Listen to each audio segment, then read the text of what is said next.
자, 유럽이 어쩌다가 이 지경이 됐느냐. 유럽이 2차 대전이 끝나고 그 전사한 남성들이 너무 많았기 때문에 인력이 부족했어요. 노동력이. 그래서 외국인 노동자들을 대거 받아들이기 시작합니다. 그래서 대부분이 그 독일 같은 경우에는 터키에서, 그다음에 영국 같은 경우에는 예전에 식민지인 파키스탄, 뭐 인도, 그다음에 프랑스 같은 경우에 예전 식민지인 그 북아프리카 무슬림 국가 지역에서 이렇게 받아들이기 시작했어요. 외국인 노동자는 일정 기간이 지나면 자기 나라로 돌아가게 돼 있습니다. 근데 돌아가지 않고 정착했죠. 그리고 아무도 돌아가라고 얘기하지 않았어요. 그리고 이민을 계속 받아들이고 2015년에는 난민까지 받아들이면서 이제 그 불씨에 기름을 부은 격이 된 겁니다. 그동안 골마 있던 상처가 완전히 터진 거예요. 그리고 그 이민자 1세대 같은 경우에는 오히려 비교적 현지 사회에 동화되고 잘 살았습니다. 근데 다문화주의, 그러니까는 서구 문화를 받아들이지 않고 동화되지 않고 너네 문화를 그냥 고수하고 살아도 된다, 이런 나문화주의를 하면서 이제 사회로부터 무슬림 공동체가 유리되기 시작합니다. 그리고 약자나 소수에 대한 비판을 금지하는 PC 문화가 만연을 하고, 그다음에 대대적인 복지 정책을 하면서 사회에서 고립되고 일자리를 못 얻어도 먹고 살 수 있게 됐어요. 그러니까 가진 거라는 시간밖에 없고 일도 안 해도 되니까 점점 급진적으로 되는 겁니다, 젊은이들이. 그래서 이 모든 게 복합적으로 작용해서 지금 유럽은 재앙에 빠졌습니다. 우리나라 똑같이 이 정책 그대로 지금 하려고 하고 있죠, 문정권에서. 2015년에 터키 해변에 쓸려온 알란 쿠리드라는 3살짜리 아이의 시체입니다. 근데 이 사진이 그 서구 언론에 대서특필되고 나서 메르켈 총리를 비롯해서 유럽의 그 서유럽과 북유럽 국가들이 국경을 활짝 열어젖히고 시리아 난민을 받아들이기 시작했죠. 근데 얘가 부모가 시리아 사람인 건 맞지만 시리아에서 빗발치는 총탄을 뚫고 가까스로 목숨을 건져서 배에 오른 아이가 아닙니다. 부모가 터키에서 잘 살고 있었어요, 얘를 데리고. 그런데 복지 정책이 잘 돼 있는 북유럽으로 가다가, 배를 타고 가다가 배가 전복돼서 죽은 겁니다. 그러니까 복지 이민이에요, 난민이 아니라. 그리고 2015년부터 유럽에 쏟아져 들어온 난민, 그 시리아 난민이라고 하는 사람들 가운데 실제로 시리아 난민 같은 경우에는 한 30%밖에 안 되고 안 된다고 합니다. 나머지는 북유럽, 북아프리카 무슬림 국가, 이슬람 국가, 그런 데서 온 사람들이 대부분이에요. 그리고 우리나라 예멘, 그러니까 제주도에 들어온 예멘 난민과 마찬가지로 남성이 대다수입니다. 80% 이상이 남성이에요. 도대체 노인과 여성들은 다 어디로 갔습니까? 아이들하고. 그래서 지금 왼쪽이 무슬림 인구가, 그러니까 그 색깔이 진하게 칠해져 있는 곳이 무슬림 인구가 많은 지역이에요. 영국과 독일이 6% 정도, 그다음에 프랑스, 스웨덴이 8% 정도. 근데 이게 2016년이라서 아마 지금은 훨씬 늘어났을 겁니다. 그리고 이 통계 자체도 이미 유럽에 들어와 있지만 아직 난민 지위를 확정받지 못한 사람들은 배제하고 나온 통계예요. 그러니까 이거보다 훨씬 높습니다. 아주 낮게 잡은 거죠. 그리고 오른쪽은 영국 외무성에서 발표한 테러 위험 지역입니다. 빨갈수록 위험한 지역이겠죠. 거의 일치합니다. 무슬림 인구가 많은 지역과 테러 위험 지역이. 자, 영국의 아시아인 그루밍갱이라는 조직 폭력단이 있어요. 성매매. 근데 이 그루밍갱이라는 거는 보통 조직 성매매 폭력단보다 훨씬 사악합니다. 가정이 불우하고 마음 붙일 곳 없고 방황하는 소녀들을, 대부분이 13세에서 15세 사이예요. 그런 소녀들을 맨 처음에 여자친구로 사귀어요. 그래서 정서적, 심리적으로 의존하게 만든 다음에 그 여자아이의 사회적 관계를 다 끊어놓습니다. 그리고 성매매를 시키기 시작해요. 이게 1980년대 말부터 이 일이 있었는데 사법당국, 학교, 아동보호소 이런 데가 다 쉬쉬했습니다. 다 덮었어요. 왜냐하면 가해자가 대부분이 무슬림이기 때문에 이거를 문제 삼으면 자기가 인종차별자라고 낙인이 찍힐까 봐. 그래서 가해자의 90% 이상이 파키스탄 무슬림입니다. 주로 18세에서 25세 사이고요. 피해자의 90% 이상이 백인 소녀, 주로 13세에서 15세인데 적게는 10살짜리까지 있습니다. 9살, 10살. 그래서 그 가장 언론에 대서특필됐던 지역이 로더럼이라는 도시인데, 이 로더럼의 인구가 25만 명인데 백인이 92% 인구에, 그다음에 파키스탄 인구는 3%밖에 안 돼요. 그리고 이 로더럼이란 시 전체가 아니라 이 로더럼이란 시 내에 있는 인구 8만 5천의 한 지역에서만 피해자가 1,400명이 나왔습니다. 그래서 이거를 영국 전체로 환산을 해보면 피해자 수가 30만에서 많게는 50만까지로 보고 있어요. 근데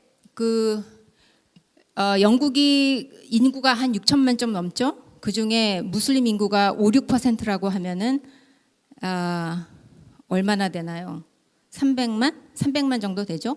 그 중에 그러니까 강간을 하는 남성의 나이를 18세에서 43세까지로 치자면 그 범인일 만한 나이에 있는 무슬림 수가 50만 정도 되거든요.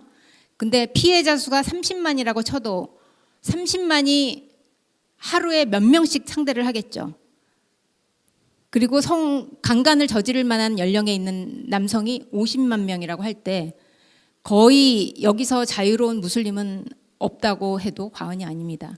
그리고 직접 강간은 안 했어도 강간으로 벌어들인 돈들을 돈 세탁하고, 그다음에 그 여자 아이들을 실어 나르는 택시 회사들 있죠. 또 뭐 그런 것까지 다 합하면은 거의 무슬림 공동체가 이 범죄에서 자유롭다고 할 수가 없어요. 근데 왜 90% 이상 가해자가 파키스탄 무슬림인데 왜 아시아인이라고 하느냐? 아시아는 아시아죠. 파키스탄도 남아시아니까. 그런데 이게 이슬람하고 관련이 없다, 무슬림하고 관련이 없다고 희석시키기 위해서 언론에서 아시아인 그루밍갱이라고 보도를 하고 있습니다. 어느 정치는 이게 이슬람 문화가 아니라 아시아 문화라고까지 주장을 해요. 그래서 이 아시안 그루밍갱의 만행을 담은 책이 여기 나와 있는 이지 미트라는 책입니다. 제가 이 책을 읽고 정말 많이 울었어요. 그 여자아이들이 너무 불쌍해서. 이지 미트라는 거는 쉽게 잘 넘어가는 사람 뭐 그런 뜻인데, 그러니까는 이 가해자들이 피해자인 백인 소녀들을 만만한 고깃덩어리라고 본 거죠. 이지 미트. 자, 이게 아시아의 그루밍갱의 머그샷 사진입니다. 하도 많아갖고 그냥 몇 개 골라봤는데, 백인이 있는 사진을 찾으려고 많이 찾았는데 겨우 오른쪽 구석에 한 명 있죠? 이렇습니다. 가해자들의 모습입니다. 이게. 이 책은 최근에 나온 책인데 Please Let Me Go, 제발 나를 보내주세요. 케이틀린 스펜서라는 가명으로 피해자 여성이 쓴 책입니다. 14살 때 잡혀가서 15년 동안 수천 명에게 강간을 당했어요. 그래서 낙태를 7번 하고 유산을 2번 하고 출산을 2번 했습니다. 처음에 강간을 당하고 나서 경찰한테 찾아갔더니 경찰이 나는 너를 보호해 줄 수 없다고 하더래요. 그래서 그때부터 포기를 합니다, 이 여성이. 그리고 경찰이 이 여성의 어머니한테는 당신 딸이 본래 해픈 매춘부이기 때문에 그러니까 제풀에 지치면 돌아올 거라고 그렇게 얘기를 하더래요. 수천 명한테 강간을 당했는데 아직까지 이 기소된 가해자는 한 명도 없습니다. 자, 타미 로빈슨이라는 친구예요. 이 친구를 영국의 주류 언론과 기득권층과 좌익과 무슬림은 국가의 적이라고 부릅니다. 이 친구가 2009년에 이라크 전쟁에 참전했다가 돌아온 영국 군인들이 이 사람이 사는 동네에 와서 가도행렬을 해요. 근데 그 가도행렬을 하는데 무슬림들이 영국 군인들한테 침을 뱉는 걸 보고 너무 화가 나서 영국 방어연맹 English Defense League라는 단체를 창설을 합니다. 그리고 급진적인 이슬람을 알리는 그런 활동을 시작해요. 그런데 이 친구의 사촌 동생도 그루밍갱의 피해자입니다. 그러면서 영국 방어연맹이 영국 전역의 그루밍갱의 만행을 알리는 작업을 시작합니다. 그래서 사법당국이 관심을 갖게 만드는 큰 공을 세워요. 근데 이 친구가 2013년에 탈퇴를 해서 레블 미디어라는 캐나다 대한 언론이 있습니다. 대한 언론에 영국 주재 기자로 일을 하기 시작하면서 무슬림 강간범들의 재판을 취재해요. 그래서 2017년에 법정 무슬림 강간범의 재판이 그루밍갱 강간범의 재판이 열리는 법원 밖에서 취재를 했는데 법정 모독죄로 유죄를 받습니다. 그래서 근데 그 영국 시민들이 모아준 2만 파운드의 돈으로 아주 좋은 변호사를 고용을 해서 징역 몇 월이더라? 징역 18월에 집행유예, 하여간 집행유예를 받고 풀려나요. 근데 2018년에 또다시 또 다른 법정 바깥에서 무슬림 강간범을 취재하다가 이번에는 치안방해로 체포를 당합니다. 근데 이번에는 바로 즉석에서 체포돼서 바로 판사 앞에 끌려가요. 그래서 변호사의 입회도 없이 직결 심판을 받습니다. 유죄 판결을 받아요. 그런데 치안방해로는 구속시키기가 애매하니까 이거를 슬쩍 법정 모독죄로 바꿉니다. 그래갖고 작년에 법정 모독죄 유죄가 나왔지만 집행유예를 풀려났잖아요. 그래서 집행유예 조건을 위반했다는 구실을 내세워서 이 사람을 구속 수감해요. 그리고 판사가 언론에 함구령을 내립니다. 이 사건을 보도하지 말라고. 그러니까 언론들이 고분고분 따라요 또.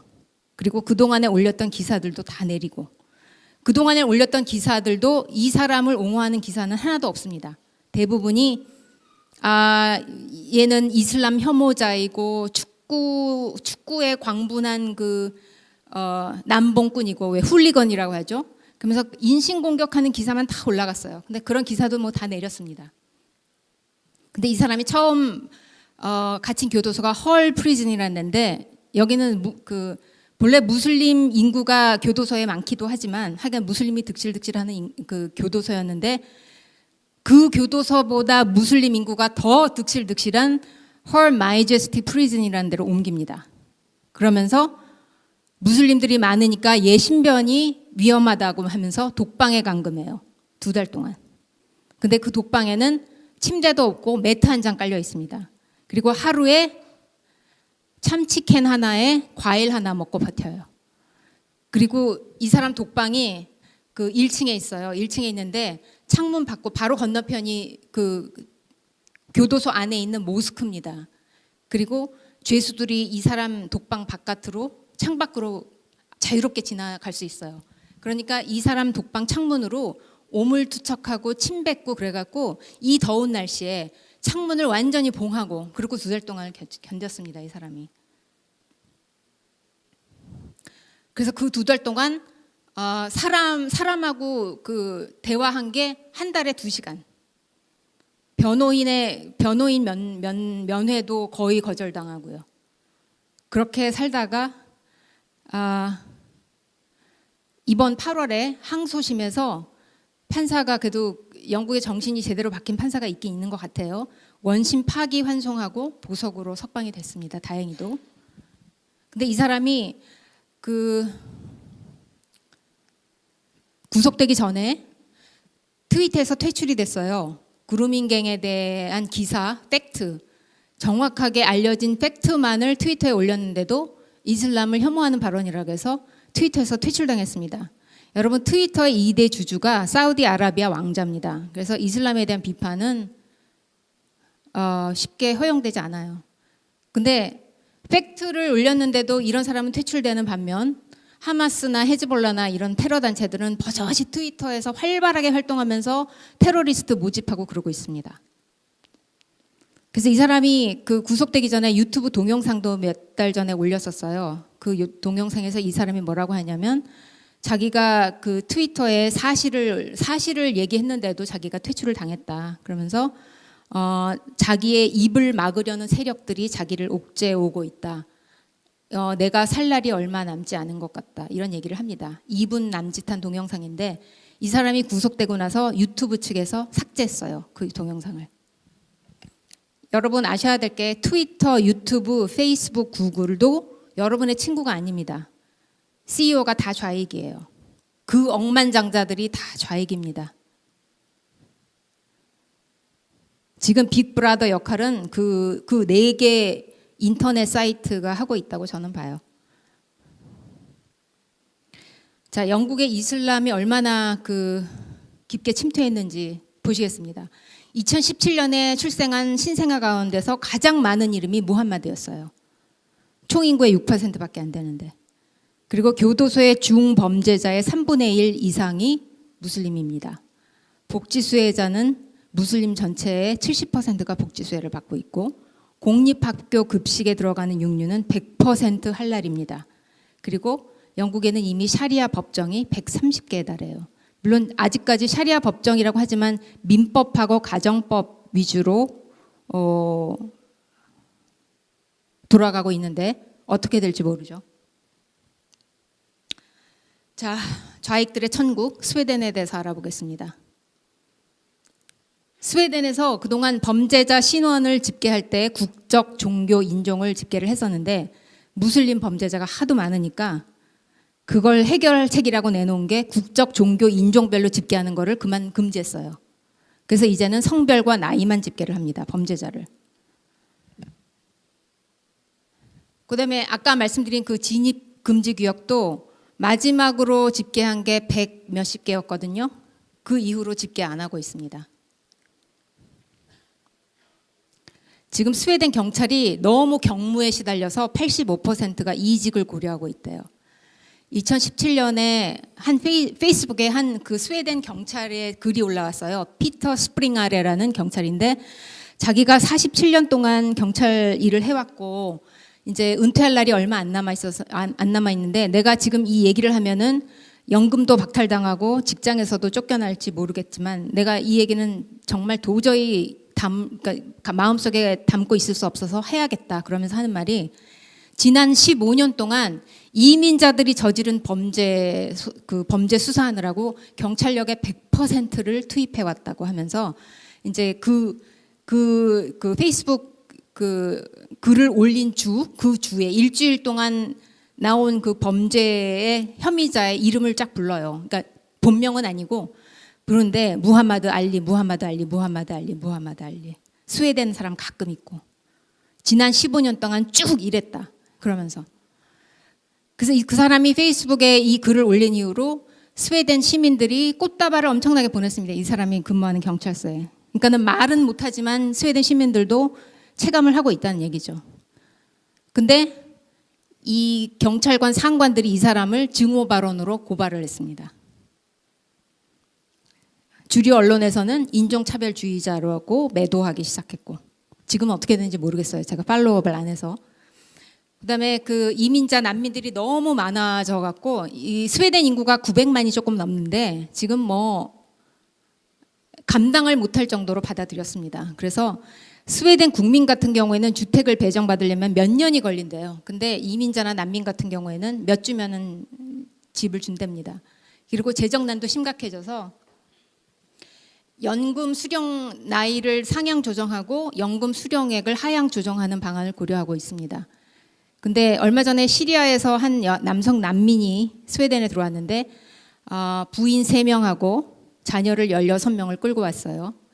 스웨덴 국민이 낸 세금 175만 달러로 콘도 3채에 나눠 살고 있습니다. 지금.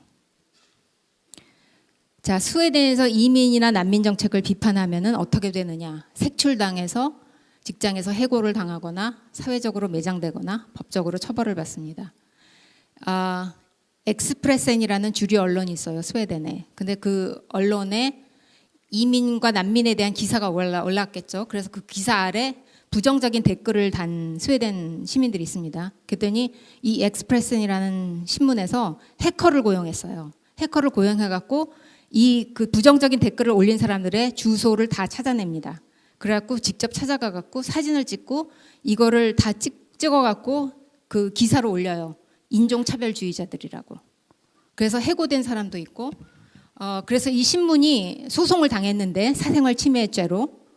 근데 재판부는 언론의 손을 들어줬습니다. 그래서 스웨덴에서는 그 증오 표현 금지법, hate speech law라는 게 있는데 이거를 위반하면은 최고 2년형에 처하는데 국정, 종교, 인종을 바탕으로 경멸하는 쪽으로 뭐 발언을 하거나 그러면은 최고 2년형에 처한다고 돼 있어요. 근데 경멸조인지 아닌지 그거는 굉장히 주관적인 판단입니다. 무슨 말을 해도 경멸이라고 할 수 있는 거예요.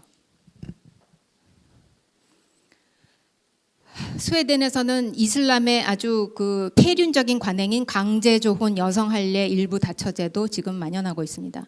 강제 조혼 같은 경우에는 스웨덴의 그 보건 당국의 그 법률 담당 관리가 뭐라고 얘기를 하냐면 외국에서 합법적이라고 인정받는 혼인은 스웨덴 민법에서도 받아들인다. 이런 개소리를 했습니다. 그러면 자기네 나라 민법은 왜 있습니까? 남의 나라에서 합법이라고 하면 다 받아들일 거면은 말이 안 되죠.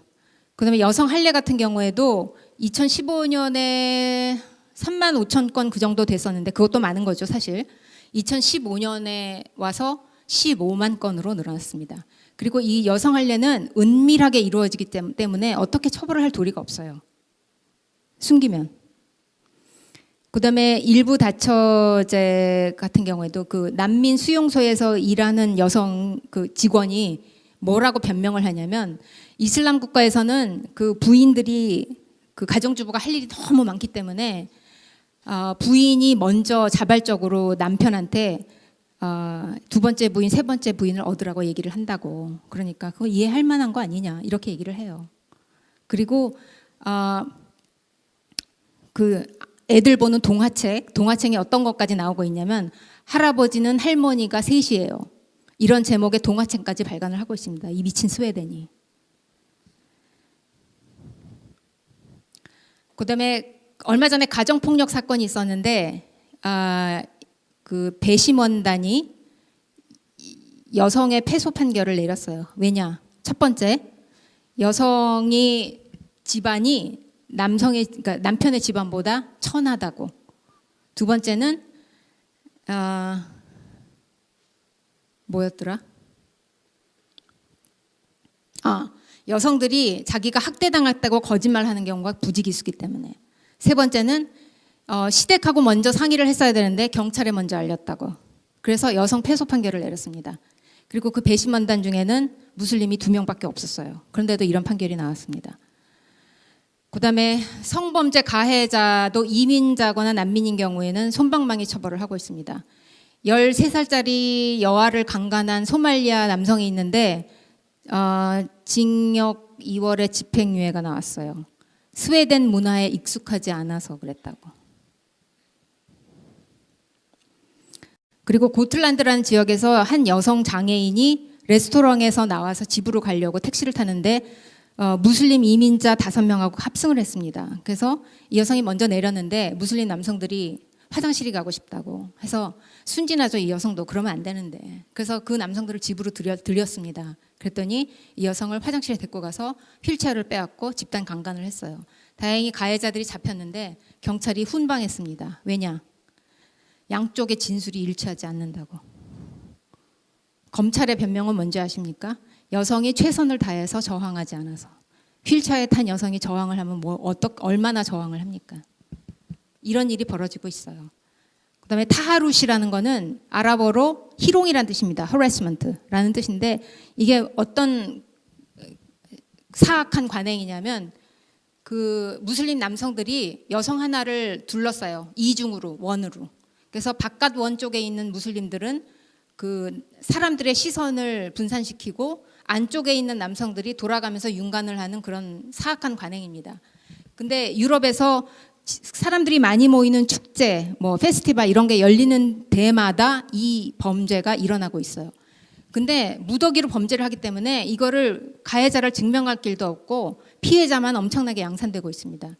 그래서 2018년에 스웨덴은 뮤직 페스티벌을 열지 않기로 했어요. 이게 하도 심각하니까. 스웨덴 경찰이 그 여성이 희롱당하지 않도록 하는 조치라고 해서 내놓은 게 뭔지 아십니까? 플라스틱 팔찌에 스웨덴어로 더듬지 마시오 라고 써 있는 팔찌를 여성들한테 나눠주면서 그거를 차고 다니라는 거 나눠줬습니다. 그게 대책이에요. 경찰이 내놓은. 무슬림은 남성이 절반, 여성은 3분의 2가 자기 모국어도 문맹입니다. 스웨덴어는 고사하고 그 팔찌를 차고 강간한 범죄자들도 있어요. 팔찌를 버젓이 차고 강간한 무슬림들도. 이게 피해 여성들의 사진이에요.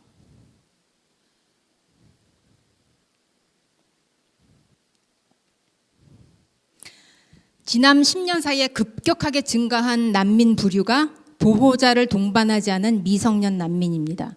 왜냐하면 미성년 같은 경우에는 난민 지위를 얻기가 훨씬 쉽고 그리고 가족 전체를 초청할 수 있어요. 이민으로. 그런데 여기 사진에 나온 사람들이 보호자를 동반하지 않은 미성년 난민으로 분류된 사람들입니다. 오른쪽에 곰인형 웃고 있죠. 난민보호소에서 준 곰인형입니다. 청년이에요, 청년. 미성년이 아니라 20대, 30대로 보이지 이게 어디 10대로 보입니까? 저 국민학생으로, 초등학생으로 보입니까?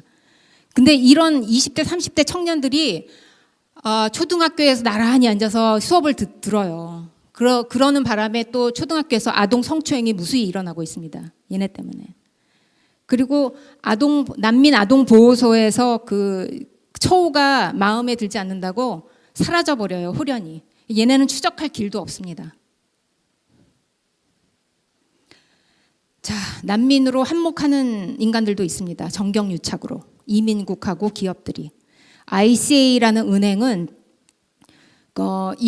이민국한테 수의 계약으로 이 사업을 따냈어요. ATM 카드를 난민이나 이민들한테 만들어주고 그 카드 맨 처음에 이제 액티베이트 하려면은 그 액티베이트 해야 되잖아요. 그때 21달러를 뗍니다.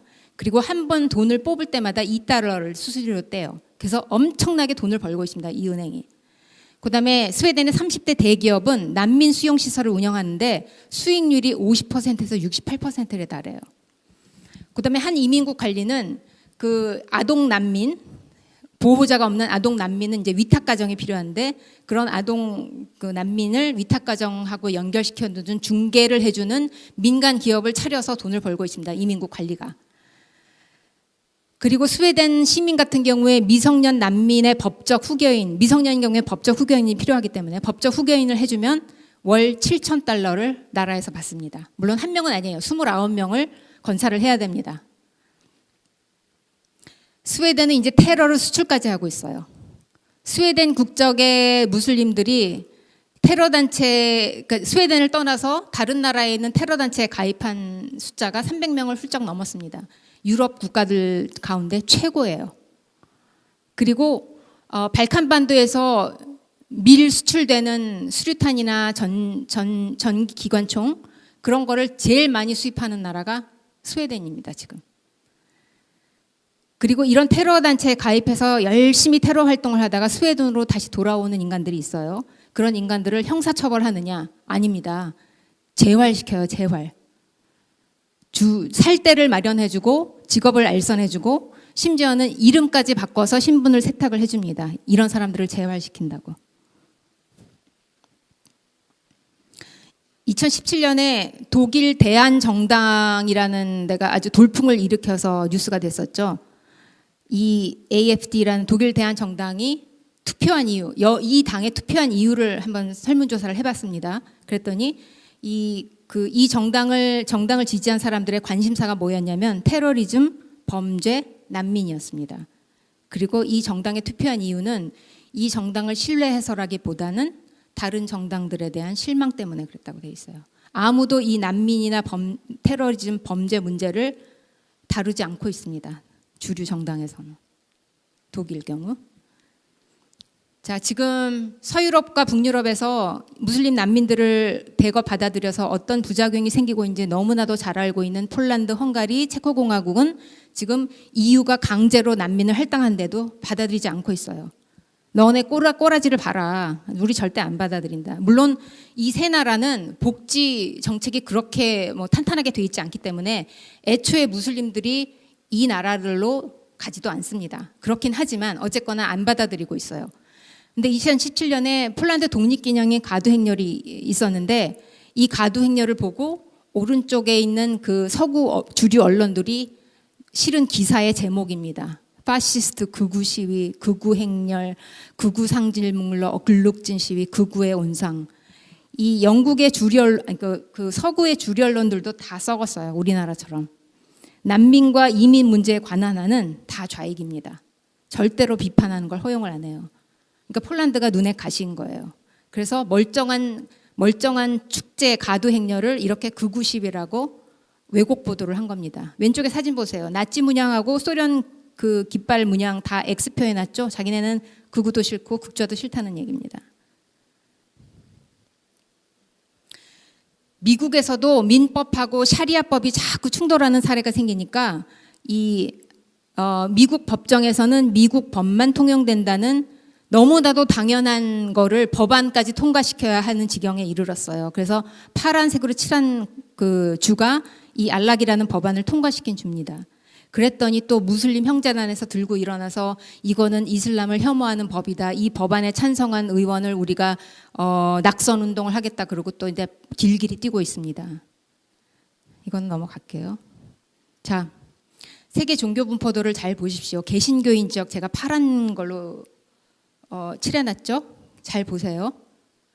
경제 자유도가 높은 지역 잘 보십시오. 녹색이 경제 자유도가 높은 지역입니다. 개신교 지역이죠. 좌익이 왜 그렇게 개신교를 싫어하는지 이제 아시겠죠. 경제 자유도가 높은 곳일수록 정치 자유도도 높습니다. 정치 자유도가 높으면은 좌익들 맘대로 안 되죠. 자, 미국의 주류 언론은 완전히 썩었습니다. 그 박근혜 대통령 탄핵 정국 때 그 우리나라 주류 언론 그 완전 맛이 갔잖아요. 광분했죠, 완전히. 거기다가 스테로이드 맞고 뽕 맞은 게 지금 미국의 주류 언론의 상태라고 보시면 됩니다. 트럼프에 대한 증오로 눈이 멀었어요. 그래서 언론의 보도를 조작하는 방법은 두 가지가 있습니다. 하나는 사실을 왜곡하거나 조작하는 방법. 또 하나는 보도해야 할 가치가 있는 뉴스인데 보도 안 하는 방법. 그 두 가지가 있습니다. 그래서 트럼프에 대한 기사, 그다음에 우익에 대한 기사는 왜곡 조작 보도하고, 그다음에 힐러리의 범죄 혐의 이런 거는 보도 안 합니다. 가치 있는 뉴스인데도. 그다음에 그 언론도 성향이 있을 수밖에 없죠. 성향이 있을 수밖에 없는데 요즘에는 그게 이제 스트레이트 뉴스라 해서 기사, 팩트 위주로 한 거하고, 그다음에 그 기사를 바탕으로 한 오피니언, 이게 나눠져야 되는데 요즘엔 이게 완전히 뽕짝이 됐어요. 도저히 구분할 수가 없습니다. 그 탄핵 정국 한창일 때 누가 그런 그 댓글을 올렸더라고요. 어느 기사에다가 조중동이 신문이면 우리 집 화장지는 8만 대장경이다. 그래서 제가 그 아래다 댓글을 달았습니다. 우리 집 화장지에는 꽃무늬가 있다. 안견의 몽유 도원도다. 이렇게. 그렇다고 제가 한경호를 신문으로 친다는 건 아닙니다. 한경호는 애초에 신문으로 안 쳤고 조중동은 조금 봐줄만 했는데 이제는 걔네도 신문 취급 안 해요, 저는. 그래서 미국에서는 주류 언론을 뭐라고 부르느냐? 언론 매춘부라고 부릅니다. 프레스티튜드. 프레스 플러스 프로스티튜드. 객관적 보도라는 정조를 정치 이념에 팔아넘긴 집단이라는 거죠.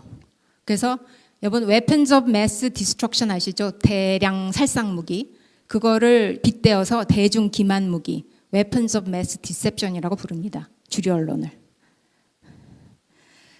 자, 그 미국의 매체들을 성향별로 조금 분류를 해볼 텐데요.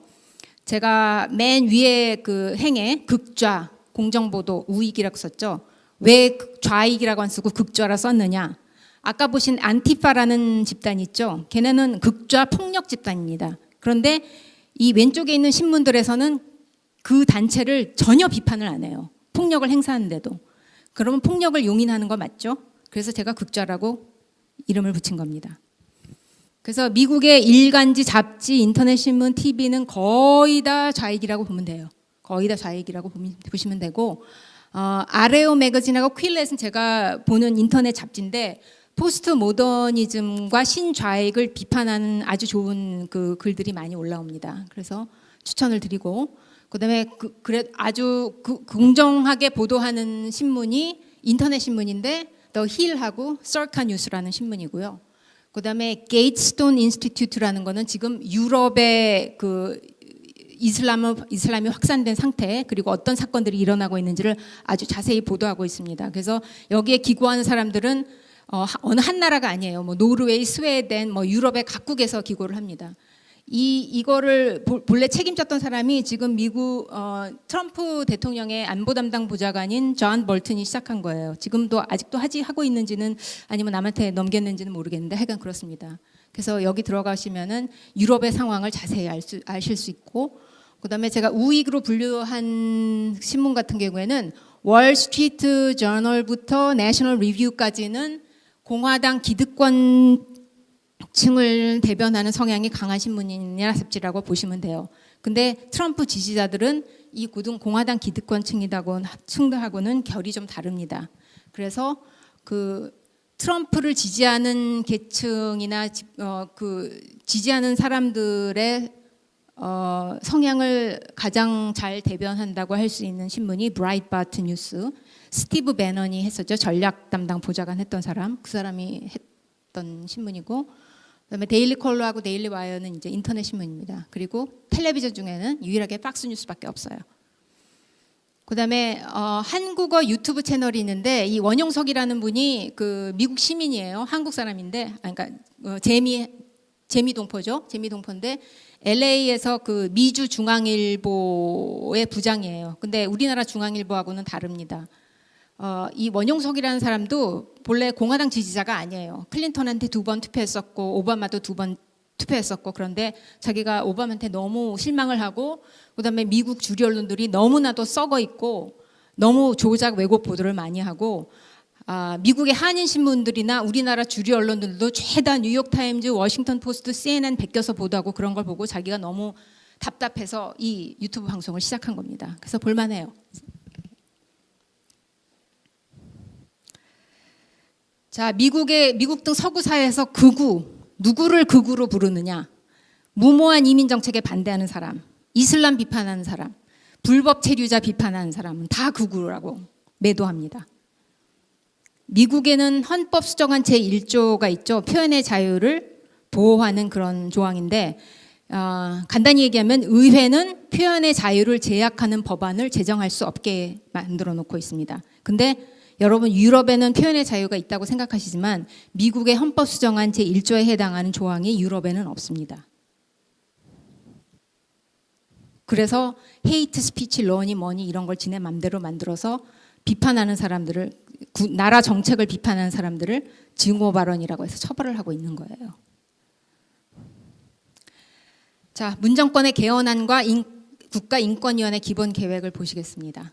개헌안이 불발되긴 했지만 어떤 내용이 들어있었냐면 기본권의 주체를 국민에서 사람으로 바꾼다고 했었죠. 기본권을 누리려면은 국민이라는 자격이 있어야 되는데 그 기본권에는 투표권도 들어갑니다. 그래서 불법 체류자, 외국인 노동자에도 투표권을 부여하려는 꼼수라고 저는 생각을 해요. 이제는 그 외국인도 우리나라에 3년 거주하면 지방자치단체, 지방선거에는 이제 투표권을 준다는 얘기가 있더라고요. 그래서 이거는 국가를 해체하고 좌익의 지지층을 두텁게 하려는 꼼수라고 저는 생각합니다. 그다음에 망명권과 난민권을 신설한다고 했죠. 망명과 난민은 권리가 아니에요. 우리가 베푸는 온정입니다. 권리라는 거는 의무를 행사할 수 있는 사람들이 행사해야만 누릴 수 있는 거예요. 이것도 무슬림 이민을 대거 수용하려는 꼼수라고 봅니다. 그래서 기독교 세력을 약화시키고 좌익 지지층을 확충하려는 꼼수입니다. 제가 생각하기에는. 그다음에 양성평등을 성평등으로 바꾸려고 했었죠. 이거는 앞에 어떤 부작용이 있는지 제가 말씀드렸으니까 그냥 넘어가겠습니다. 그리고 언젠가 조국이 나와서 민족 문화를 지향하고 문화의 다양성, 다문화주의를 지향하기로 했다고 얘기를 했었어요. 앞에 제가 다문화주의가 유럽에서 어떤 부작용을 일으키고 있는지 말씀을 드렸죠. 그래서 이 모든 내용을 담은 개헌이 불발되자 국가인권위원회 기본 계획을 통해서 이거를 다 지금 추진하려고 하고 있습니다. 자, 문정권이 어떤 얘기를 했느냐? 내 삶을 책임지는 국가. 내 삶을 왜 국가가 책임집니까? 내가 책임져야지. 경제적 자유는 다른 자유를 누리기 위한 수단이에요. 우리가 왜 돈을 법니까? 내가 하고 싶은 일을 하기 위해서 돈을 버는 거잖아요. 근데 그 경제적인 책임을 나라에 맡겨버리면은 내가 하고 싶은 일을 하려고 할 때 나라가 내가 하고 싶은 일이 마음에 안 들면 너 그러면은 돈 안 줘? 이러면 끝입니다. 그러니까 경제적 자유는 다른 자유를 누리기 위해서 반드시 필요한 자유예요. 그러니까 경제적인 책임을 나라에 전가하고 자유를 몰수당하든가 아니면 자유를 향유하되 책임을 지고 삶에서 올 수 있는 위험을 내가 감수하던가 둘 중에 하나입니다. 어떤 걸 선택하시겠습니까? 그다음에 문정권에서 정책은 의도로 평가하는 얘기도 한다는 얘기도 했어요. 개소리입니다. 왜냐? 조한 메코드라는 범죄학자가 있어요. 그래서 우범 청소년을 교화하는 프로그램을 만들었습니다. 그래서 글을 가르치고 사회성도 길러주고 여름 캠프도 하고 그렇게 이제 실시를 했습니다. 그 프로그램에서. 그래서 그 교화 프로그램에 참여한 우범 청소년하고 참여하지 않은 우범 청소년을 비교를 했더니 어느 쪽이 더 부정적인 결과가 나왔냐면 이 프로그램에 참여한 청소년들이 더 부정적인 결과가 나왔어요. 왜 그랬을까요? 이 그 범죄학자가 이 프로그램을 만들 때는 어떤 가정을 세웠었냐면 반사회성이 높은 청소년이 반사회성이 덜한 청소년을 본받아서 더 순화될 거라는 그 가설을 세웠었습니다. 근데 정반대로 됐어요. 반사회성이 덜한 청소년들이 반사회성이 높은 청소년들한테 영향을 받아서 더 그 비행을 저지르게 됐습니다. 그래서 이런 결과가 나오고 나서 이 조한 메코드라는 범죄학자가 집단을 상대로 어떤 정책을 실시해서 할 때는 선한 의도로 했어도 결과가 의도와 다를 수 있으니까 반드시 후속 분석을 하고 후속 그 실험을 하라고 이렇게 얘기를 했어요.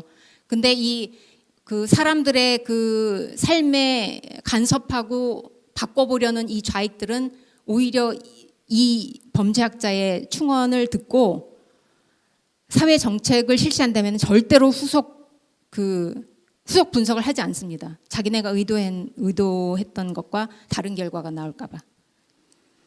러시아 낙태율이 거의 세계 최고입니다. 그리고 인구가 굉장히 많이 감소하고 있기 때문에 출산율을 증가시키려고 러시아 정부에서 어떤 정책을 썼냐면 출산한 여성들한테는 일정 기간 동안 나라에서 현금을 지급하기로 했어요. 그랬더니 이 출산한 여성들이 나라에서 현금을 꼬박꼬박 타먹은 다음에 그러니까 현금이 더 이상 나오지 않는 시기에 아이들을 고아원에 갖다 버립니다. 지금 러시아에는 거리를 떠돌고 있는 고아원은 일정한 나이가 되면은 나와야 되죠. 성인이 되면. 지금 거리를 떠돌고 있는 고아가 러시아에 100만 명이 넘는다고 합니다. 자, 퀴즈 하나 드릴게요. 인류 역사상 가장 선한 의도로 실시된 정책이 뭘까요? 공산주의입니다. 공산주의. 모든 사람이 평등하게 행복하게 사는 지상낙원. 어떻게 됐죠? 1억 명 이상이 학살됐습니다. 정책은 의도로 평가해야 될까요? 자, 정부와 공공부문이 최대 고용주 역할을 해야 된다는 얘기도 했습니다. 문정권에서. 레온 트로츠키라는 공산주의자가 한 말을 잘 보세요. 국가가 유일한 고용주인 나라에서 국가에 맞서는 자는 천천히 굶어 죽는다. 일하지 않는 자 먹지도 말라는 옛 원칙은 복종하지 않는 자 먹지도 말라는 원칙으로 대체되었다. 나라에서 월급을 받아 먹으면 고분고분해야 되죠. 공무원이 많은 나라는 결코 좋은 나라가 아닙니다. 자, 한국의 좌익과 미국의 좌익이 얼마나 닮아 있는지 거의 샴쌍둥입니다. 자, 주류를 보실게요. 우리나라 586 세대니까 더 이상 설명하지 않겠습니다.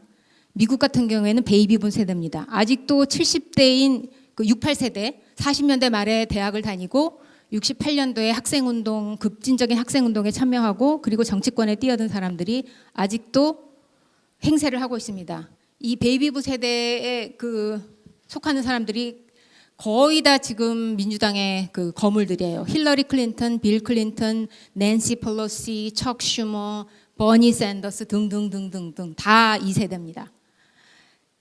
이 주류의 부모는 누구냐? 우리나라는 산업화 세대니까 말씀 안 드려도 되겠고 미국 같은 경우에는 The Greatest Generation이라고 해서 2차 대전 겪고 베트남 전쟁 겪고 허리띠 졸라매고 나라 부흥시켜서 자식들 잘 먹여 살린 세대입니다. 우리나라랑 마찬가지예요. 그래서 586 세대와 베이비붐 세대는 경제가 가장 성장할 때 활발하게 성장할 때 태어나서 가장 좌익적인 성향을 갖게 된 세대입니다.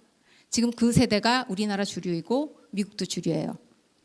그다음에 자학적 역사관도 똑같습니다. 우리나라는 친일파 기회주의자가 득세한 나라, 태어나지 말았어야 될 나라라고 하죠, 좌익들이.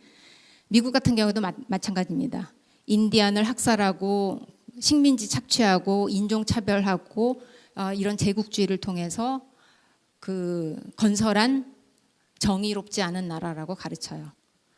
역사 왜곡하는 것도 똑같습니다. 우리나라는 말씀 안 드리겠고 미국 같은 경우에도 노예제를 굉장히 부풀려서 아이들한테 가르치고 있습니다. 그 노예제가 한창일 때, 피크일 때 남부에서 노예를 소유한 노예주가 전체 인구의 6%였습니다. 그리고 북부까지 합하면은 불과 1.5%에 불과했어요. 근데 모든 미국 사람들이 마치 노예를 소유한 노예주인 것처럼 그렇게 가르치고 있죠. 그리고 70년대부터 그 서구 사회 학계에 그 오일 머니가 무수하게 집중적으로 투입됩니다. 그래서 이슬람을 위하는 작업에 들어가요. 그래서 오늘날까지도 이슬람 황금 시대니 뭐니 이런 얘기가 나오고 있는데, 이슬람 황금 시대에 나온 어떤 수학적 개념들이 유럽의 과학 혁명의 토대가 됐다 뭐 이렇게 가르칩니다. 근데 그거 다 거짓말이에요. 그 유럽의 과학 혁명의 토대가 된 수학 개념들은 거의 다 이슬람 제국이 시작되기 전 3세기에서 7세기 사이에 인도에서 나왔습니다. 인도에서. 힌두교, 브라만교 뭐 등등등. 그다음에 우리나라 죽어라고 그 좌익만 주구장창 찍는 지역 있죠. 전라도. 미국은 흑인이 주구장창 민주당만 찍습니다. 그리고 우리나라 좌익 정당이나 미국의 좌익 정당이나 둘 다 똑같이 항상 과거에 묶어둬요. 이 사람들을. 피해자라는 그 정서에 묶어두고 한 발짝도 앞으로 나가지 못하게 만들고 있습니다. 근데 자기네 지지 텃밭인데 우리나라 같은 경우에는 전라도가 재정 자립도가 전국에서 최하위입니다. 그리고 미국 같은 경우에는 10대 최빈곤 도시 10개가 전부 몇십 년째 민주당이 선거에서 항상 이겨서 장악해온 도시들입니다. 그다음에 적과의 동침. 우리나라 그 이승만, 박정희 독재했다고 그렇게 비판하면서 북한 나름의 사정이 있으니까 내재적 접근을 해야 된다고 얘기를 하죠. 미국 같은 경우에 좌익은 이슬람을 문화적 상대주의라는 이름으로 포용을 합니다. 그다음에 한국이나 미국이나 여성단체 페미니스트들은 똑같아요. 북한 여성의 인권에 대해서 침묵하죠, 우리나라. 미국 같은 경우에는 무슬림 여성의 인권에 대해서 침묵합니다. 그다음 미투 운동 가해자, 우리나라 대부분이 좌익이었죠. 그 미투 운동의 진원지인 미국에서도 가해자 대부분이 저명한 헐리우드 거물, 방송계 거물 다 거의 다 좌익이었습니다. 거의 다. 그다음에 분열을 조장하죠. 인구를 하여간에 그 어떤 특징을 중심으로 인구를 아주 그냥 잘게 다 쪼개갖고 서로 반목하게 만드는데 아주 탁월한 재주를 보입니다. 빈부, 남녀, 지역. 미국 같은 경우에는 지역은 아니고 인종이겠죠. 그다음에 위선. 자기 자식은 다 자사고 특목고 보내고 평준화 교육, 공교육 중요하다고 얘기하죠. 미국도 마찬가지입니다. 오바마, 힐러리 뭐 등등등 민주당의 내로라 하는 거물들은 죄다 자기 자식은 사립학교 보냈어요. 그러면서 공교육 얘네도 정교조가 있습니다. 티처스 유니언이라고. 그 막강한 그 민주당의 지지 세력이죠. 간단하게 광고 하나만 드리고 21세기 미국의 패권과 지정해라는 제가 번역한 책이 나왔습니다. 그래서 이 책은 지난 70년 동안 브레튼 우즈 체제 덕에 세계가 평화로운데 이제 종말을 맞고 있다 그런 얘기입니다. 그 브레튼 우즈 체제가 시작되면서 미국이 국내 시장을 다른 나라한테 개방하고 자유무역을 증진시키면서 해상로의 안전을 보장해서 자유무역이 활성화되게 했고 그 대신에 서유럽과 여러 나라들을 안보 동맹으로 끌어들여서 러시아를 견제했었죠. 근데 이제 그 견제해야 될 러시아가 사라졌습니다. 러시아는 지금 뭐 아무것도 아니에요. 그러니까 지금까지는 미국한테 전부 빨대 꽂고 빨아먹었는데 이제는 미국이 감당할 수가 없는 거예요. 그리고 감당할 필요도 없어졌고. 그러니까는 빨대 뽑아. 니네는 니네가 알아서 살아. 그런 겁니다. 근데 지금 이제 중국하고 러시아하고 EU는 이 저자에 의하면 분열되거나 와해된다고 보고 있어요. 그래서 이제는 미국이 세계에 간섭하지 않고 각자 도생해야 되는 시대가 온다고 하고 있습니다. 그래서 각자 도생하고 살 것이냐, 아니면은 미국에 빌붙어서 동맹으로 살아갈 것이냐, 양당 간의 결정을 해야 되는 결전의 날이 다가오고 있습니다. 그래서 한국은 과연 미국한테 전략적 가치가 있을까? 미국이 동맹으로 품어 안고 싶을 만한 가치가 있을까? 그거를 우리가 고민해야 될 때가 왔습니다. 이상입니다. 감사합니다.